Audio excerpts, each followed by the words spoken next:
से नारी बने थे अंबिका वन में। अंबिका वन में शिव जी का श्राप लगा हुआ था। और ध्यान रखना, शिव जी ने श्राप क्यों दिया था। परीक्षित महाराज जी एक बार भोलेनाथ पार्वती मैया को लेकर के बैठे थे उसी अंबिका वन में। तो पार्वती मैया शिव जी की जंघा पर विराजमान थी, लेकिन जिस समय जंघा पर विराजमान थी और उसी समय हुआ क्या था,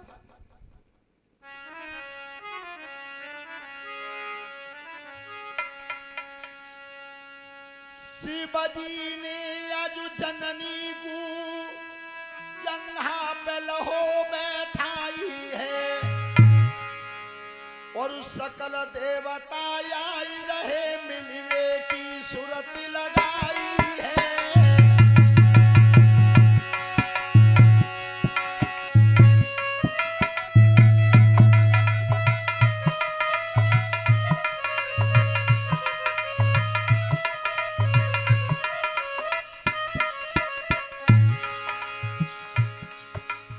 उसके वन में आई गए देवन ने नजर जब डारी है और शैल सुता जंघा पे थी कंधात सरक गई साड़ी है।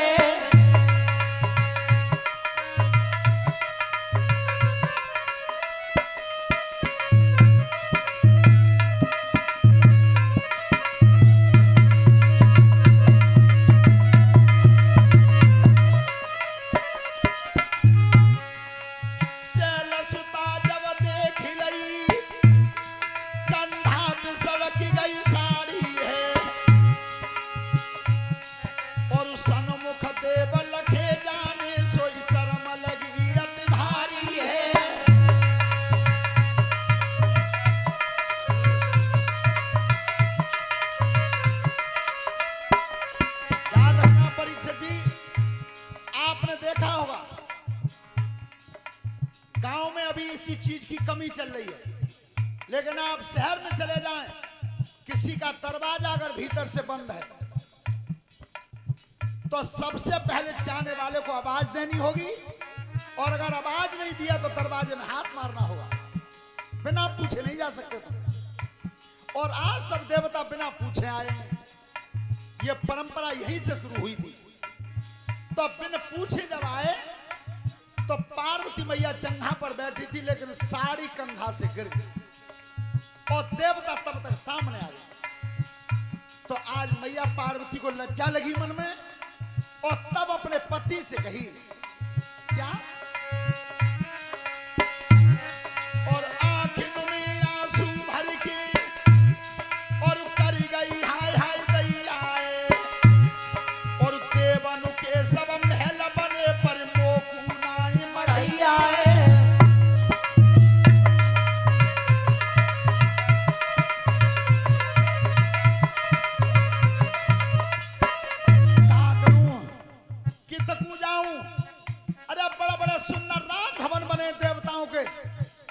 पर मेरे ताए का झोंपड़ी पैदा नहीं रही।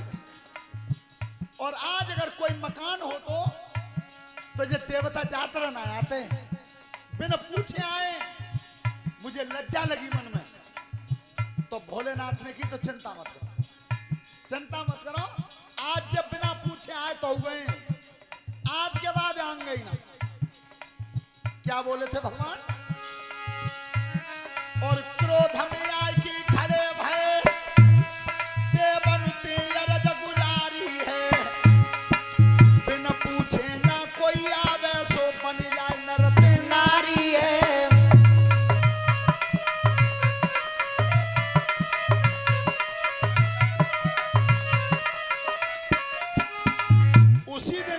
साप लगा दिया था कि इस अंबिका वन में अगर कोई भी नर आएगा, आज के बाद किसी नर ने पैर दे दिया वो ही नारी बन जाएगा। श्रोता बंधो, शिवजी के श्राप के लगे हुए उस अंबिका वन में महाराज इलाज चले गए थे सेना सहित। तो जितने हाथी थे वो सब हथनी बन गए, ऊंट उठनी बन गए। जितने राजा के जवान थे वो सब नर से नारी बन गए। और इला महाराज खुद लड़की बन गए। श्रोता बंधु, उस समय जब लड़की बन गए थे तो चंद्रमा का जो लड़का था बुद्ध, वो बुद्ध अपने घर को पकड़ ले गया। इला महाराज के गुरु थे वशिष्ठ, तो वशिष्ठ जब ढूंढते आए तो इला महाराज को पहचान लिया कि तुम्हारी ये हालत भई तो भई कैसे। गुरुजी, मैं अंबिका वन में शिकार खेलने, अरे पागल, वहां तो श्राप लगा हुआ है, श्राप लगा हुआ है शिव जी का, जो भी नर आएगा वो नारी बन जाएगा। तो आज गुरुजी लेकर के आए भोलेनाथ की प्रभु जा में कछु सुधार कर दो, इलाव्रत खंड सब चौपट है, वो राजधानी में सब चौपट है गई। भोलेनाथ ने की नहीं, एक ही बार कह दिया कि यहां जो नर आएगा वो नारी हो जाएगा। तो पार्वती से कही मैया ने तुम ही कछु सुधार कर दो। तो पार्वती ने कही मैं अपने पति की अर्धांगिनी हूं, तो आधा काम तो कर सकती हूं। कौन सा? अरे एक एक मासर नर और नारी,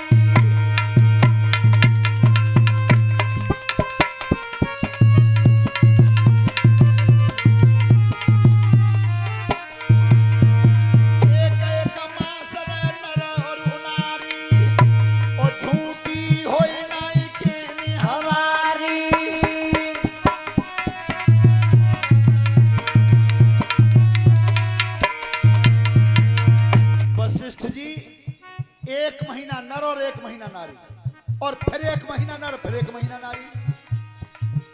वशिष्ठ महात्मा बोले भैया 6-6 महीना है जाए तो क्या ना सोना हर महीना बदलो। बुद्ध ने कही 4 महीना को रहे हो क्या, इस महीने नारी रहेगी, ले जाओ। क्या पार्वती ने गिरा सुनाई और तबाई बुद्ध ने कही कलाई।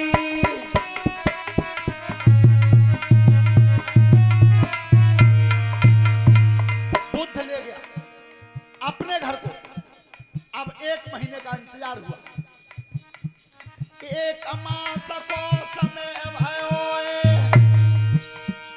तब ई नर को रूप दयो।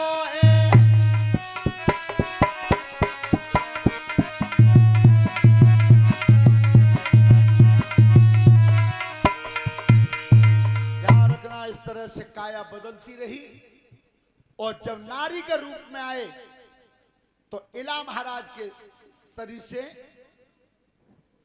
एक पुत्र पैदा हुआ, उसी का नाम रखा गया पुरुरवा, जिसने उर्वशी अप्सरा से विवाह किया था।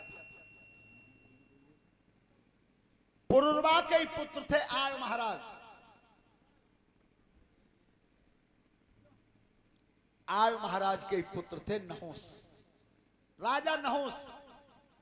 ध्यान रखना, चंद्रवंशी सम्राट थे।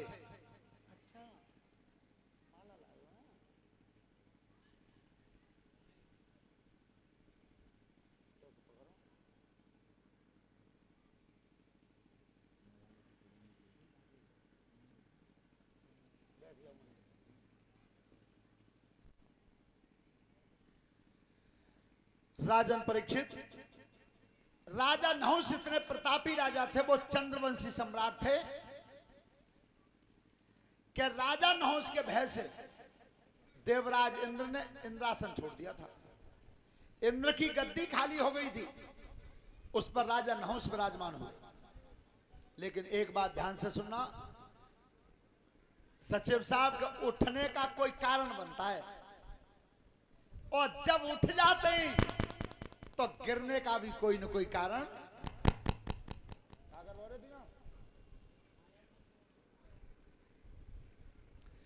तो उठे तो इतने उठे कि इंद्रासन के मालिक बने। लेकिन अब घमंड पैदा हुआ, अब सोच कहां गिरी, क्या मैं इंद्र की गद्दी का मालिक बन सकता हूं तो इंद्र की पत्नी का मालिक नहीं बन सकता। यहां आकर के गिर गए। तो राजा नहुस ने और सची के लिए पत्र लिखा। सची के पत्र लिखा, सची के लिए कि मैं कल मध्यम दिवस में आऊंगा और स्वीकार क्या करना है? क्या लिखा था कागज में? अरे बनाई दई तब राजा ने पाती, बनाई दई तब राजा ने पाती बनाई दई, तब राजा ने पाती बनाई दई, तब राजा ने पाती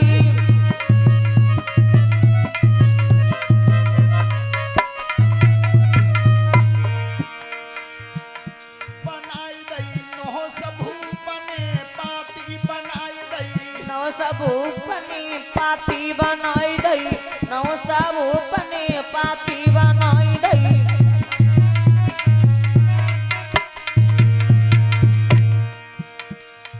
मध्यम दिवस में घर में आऊं, गुरुदेव घर तेरे आऊं, मेरी बनी जा संग संगाती बनाई दई, नौ सबू पने पाती बनाई दई।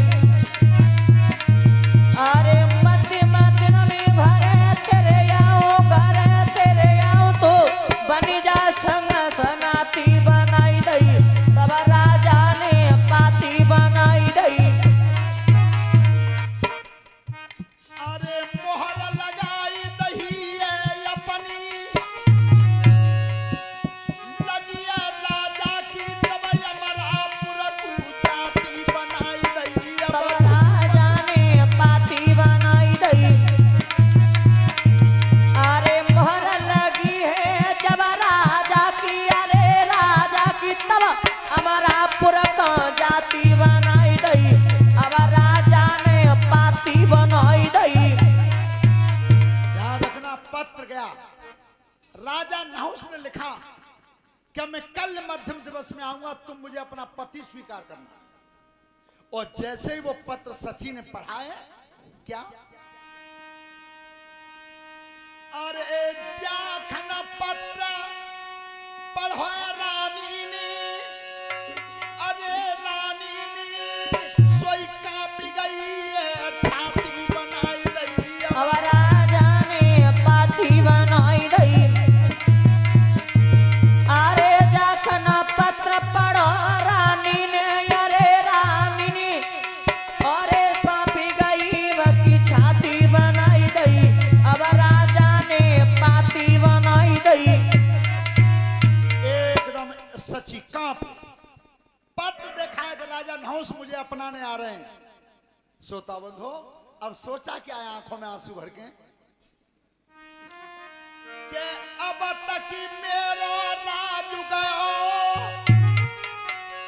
अरे राज गयो हो, अब लाज शर्म जाति बनाई दई, अब राजा ने पाती बनाई दई। अरे अब तक मेरो राज गयो, अब लाज शरम सब जाति बनाई दई, नौ सब बने पाती बनाई दई। ध्यान रखना, आज सची बेचैन हुई है कि हे परमात्मा अब क्या करें, अब तक तो गद्दी चली गई तो कोई चिंता ना आई, लेकिन आज तो लाज शर्म सब जा रही है।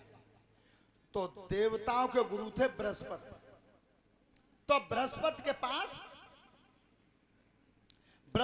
पास पहुंचे और तब कही गुरुजी अब सम्मान इज्जत कैसे बचेगी?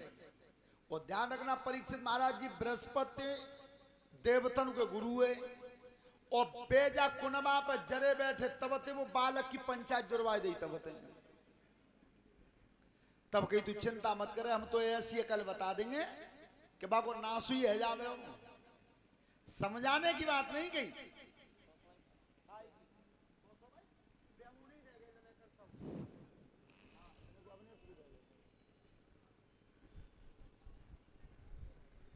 ध्यान रखना, उस समय कह रहे हैं बृहस्पति, बेटी तू चिंता मत करे, हम तो ऐसी कल बताएंगे, बाको नासू ही है जावे हो।